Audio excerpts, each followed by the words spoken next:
Good morning, and welcome to yet another episode of Cybersecurity Amplified and Intensified with your host, Eric Taylor of barricadecyber.com, myself, Shiva Maharaj, Continuum.com, and that's with a K, folks, not a C.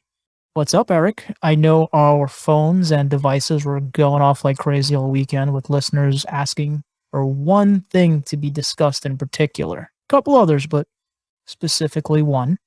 Yeah, because of the outreach and what we've been seeing on Twitter and everything, this one's going to be a special release, if we will. So typically we release these things on Friday, record on Thursday, release on Friday, but we want to be able to talk about this a little bit more. And I'm sure episode 4 that will come out later this week will be more of the same, unfortunately. But let's talk about what's been hitting the news that we don't have a whole lot of information on, except for the State Department has reportedly been hacked.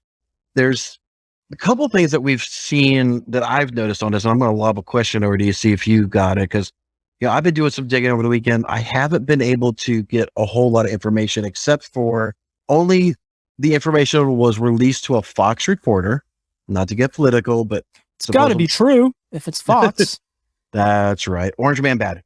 But the one thing I did notice that at least Gizmodo or whatever, I don't know how you pronounce this freaking site, but this is the one site that I seen that actually mentioned this, that an analysis of the State Department systems found that the agency failed to address vulnerabilities.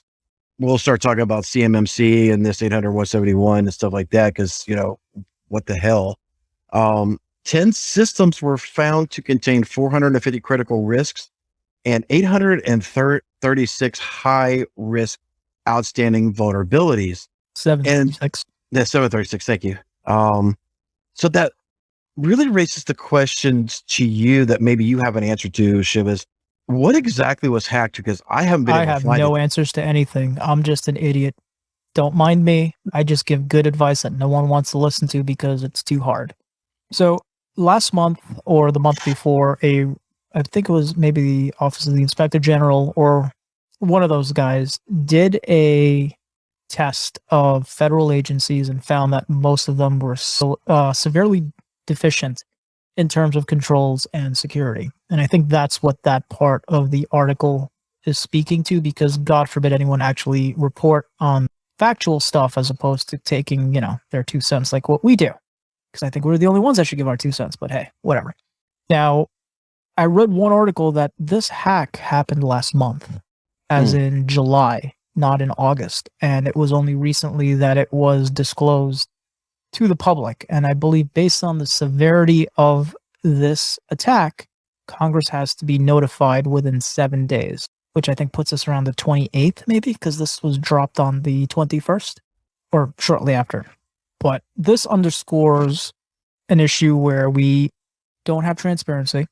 If they are reserving the right to not tell us what got hit because of operational security for ongoing actions, I understand that. Let's not put any of our people in harm's way. Mm-hmm. But I would like a time frame as to, when we can get a postmortem on these things. Because as you know, the State Department is, I believe, running the operations for the evac over in Afghanistan. And the safe return of our people and our friends should be of paramount importance, at least in my opinion. Exactly. That's the one thing that always rubs me the wrong way. You and I both agree that operational security, cybersecurity of the government, if it is something to that effect, yes, don't disclose that type of information, right? But why not just come out and say it? Look, we had some stuff happen, but it is classified, because of ongoing operations or whatever. I mean, please say it all the time. I'm not going to comment. I think it's dick swinging or dick measuring contest, quite honestly. Maybe. I think the more important thing is let's focus on the latter part of what you read out there, the 736 systems that have critical vulnerabilities. Let's focus on how do we get the competency of our security, when I say our, the government security, higher. Make it better than what it is. Let's stop getting distracted from everything else that's going on and make ourselves stronger. How do we do that? Is that part of the executive order that Biden put in for the 800.171? Yeah, but I feel like there needs to be more than that, right? An executive order is just really saying these are what you have to do for us to buy from you. That's essentially what it is. It's not law. It's not codified into anything. If he wins another term, great, stays. If another president comes in the next term or the term after, they can rescind executive orders. I mean, that's just how it goes, right?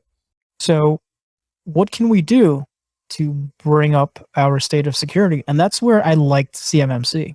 However, CMMC has a very narrow focus on the Department of Defense and the DIB. It's not going to affect the Department of State.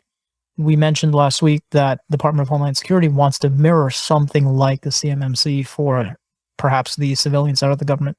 Personally, I'd like to see one compliancy, 5 levels or 4 levels, because I think level 2 is a piece of shit. We'll get to that.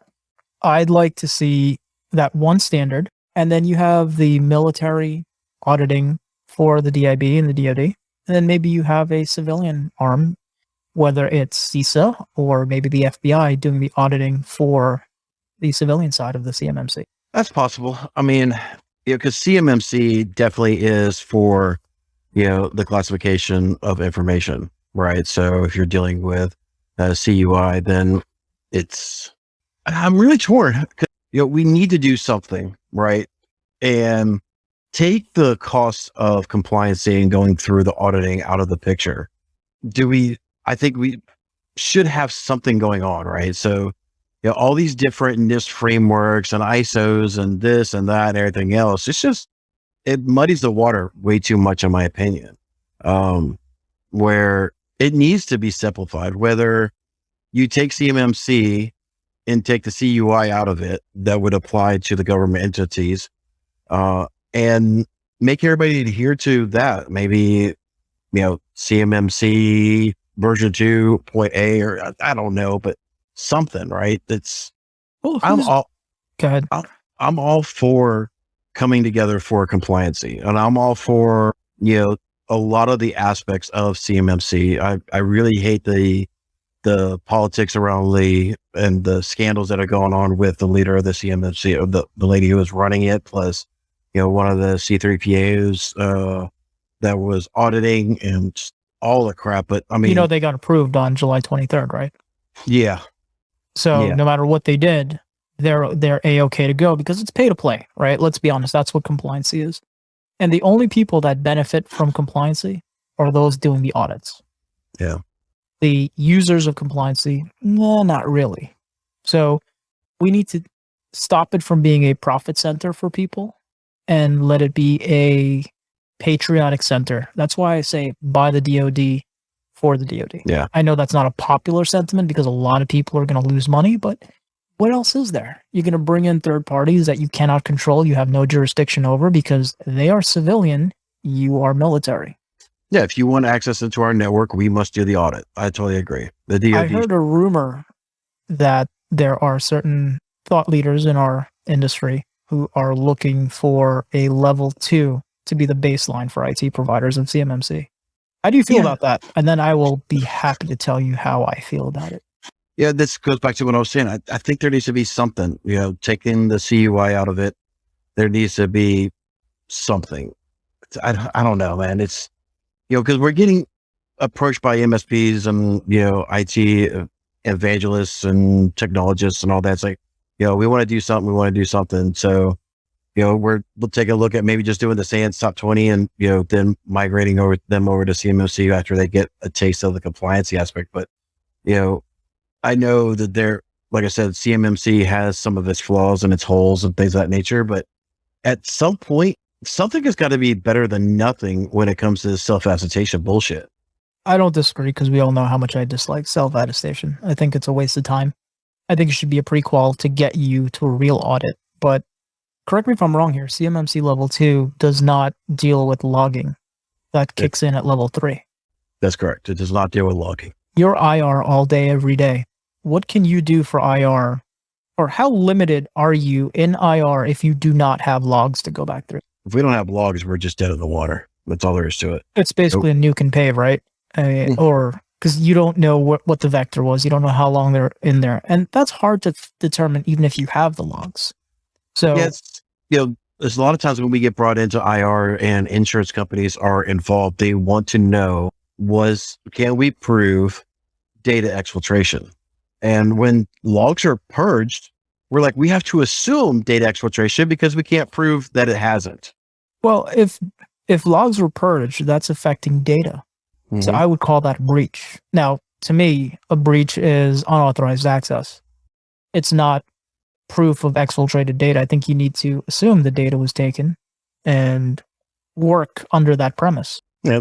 Granted, there are some threat actors, like the Lockbit, Conti, all these other ones that are known. When you see their node, it's like, okay, data's been exfiltrated. You just know that. But when you're going through some of these other lower levels, or you're going through a PCI, or whatever type of incident, when you don't have any logs to prove whether a lot of the known tools to exfiltrate and go to some of these cloud storage providers for hosting data, we have to say, look, we can't prove it hasn't been, so you got to assume it is. They purged their records. They covered their tracks. But that goes back to the typical press release from these companies. There's no indication of data exfiltration, which, come on, they got into your system. They're not going to come in there and do nothing. I mean, don't get me wrong. A lot of the lower level ransomware groups will just drop their payload and run. Yeah, but you're not getting a lot of the big guys doing that, right? Because part of the payout, listen, ransomware, and correct me if I'm wrong here, because this is your area of operation. Ransomware now is about getting the data and threatening to release it to get payment. Otherwise, what's the point if some of these larger companies have good backups? Yep.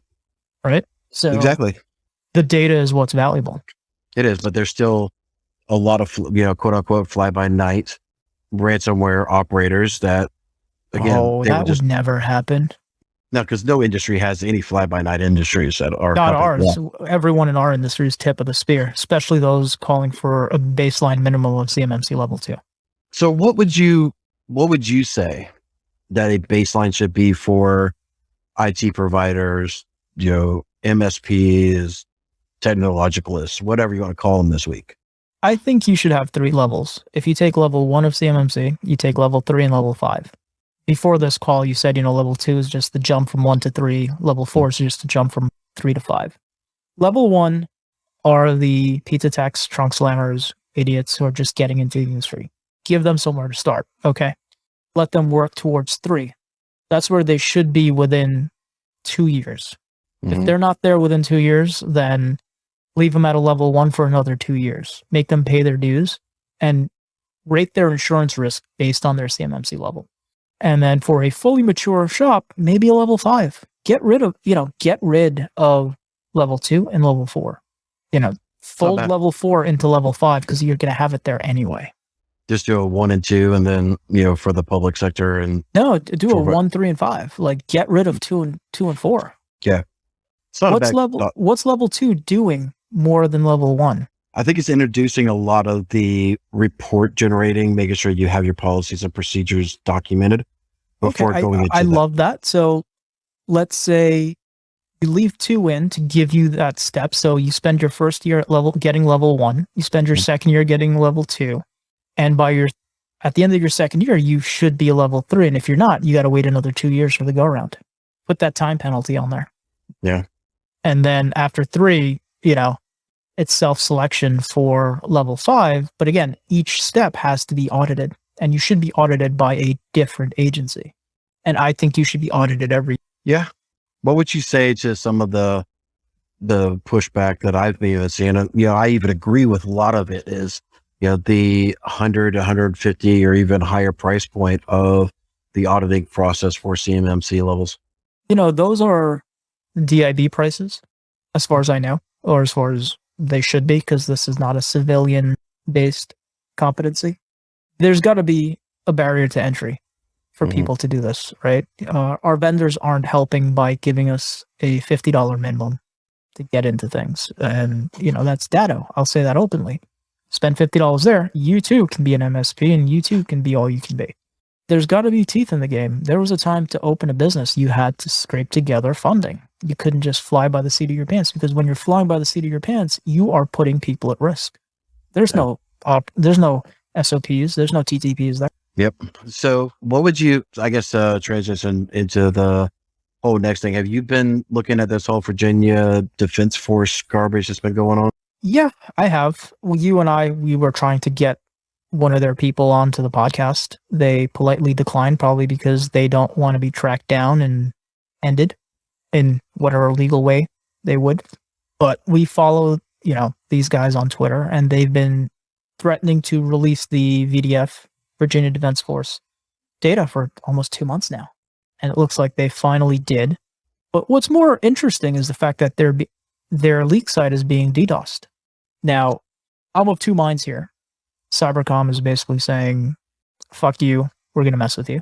Mhm. Or the Marketo guys are just saying that to get some more press on them, more attention.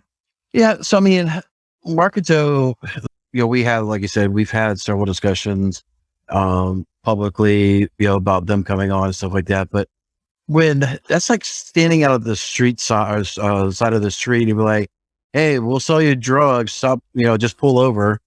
You're in this market to sell leaked data.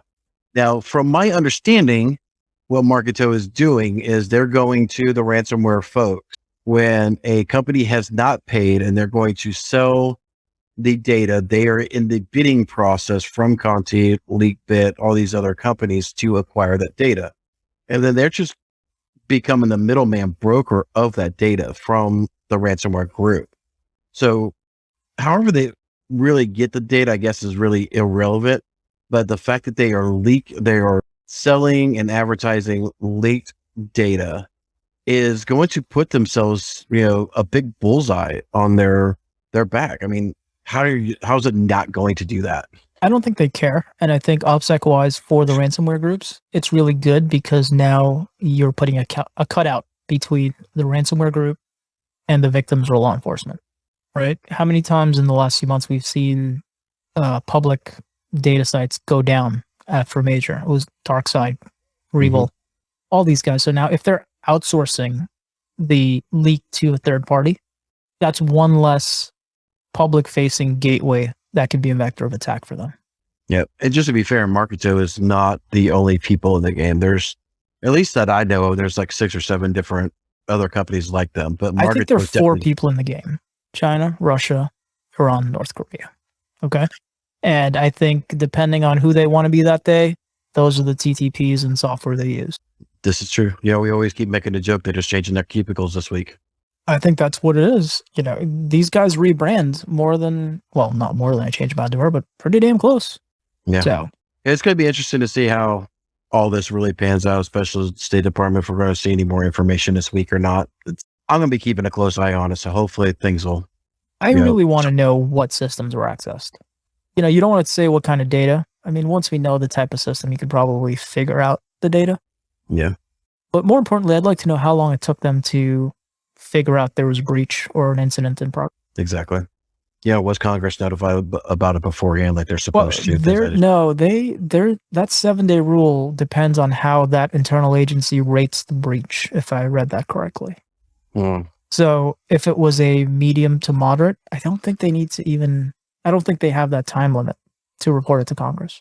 If it was a SolarWinds type of breach or a level, then within 7 days, they'd have to send the report to Congress, I believe. So that's why we're potentially debating the whole 30-day notification that's been going on right now. Okay. I think there's got to be 24-hour notification in. I think that's fair. Hey, something happened. We don't know, but we'll get in touch with you. Just now. Exactly. Unless we're talking real operational security or national security, then, I get it. I understand that. So what else you got on the docket there? That's it for today, to be honest with you. You got anything you want to discuss today? That's pretty much it. CMMC level 2 should not be the baseline for wiping your ass. Start with level 3, please. If you're not logging, you're not doing security. This is true. So true. Where's the live by Shiva? Log Today. Everything. I could change my mind tomorrow. I might say it's level 4. Oh, let's not get too crazy yet. Crazy is what I do, sir. This is true. Thanks, everybody, again, for tuning in for another episode of Amplified and Intensified. Please check us out on the website of amplifiedandintensified.com and check the YouTube channel at youtube.barricadecyber.com. please follow us, share us with your friends, colleagues that will be able to benefit from this information. And send us some more requests. Let us know what you want to talk about. Until next time, take care.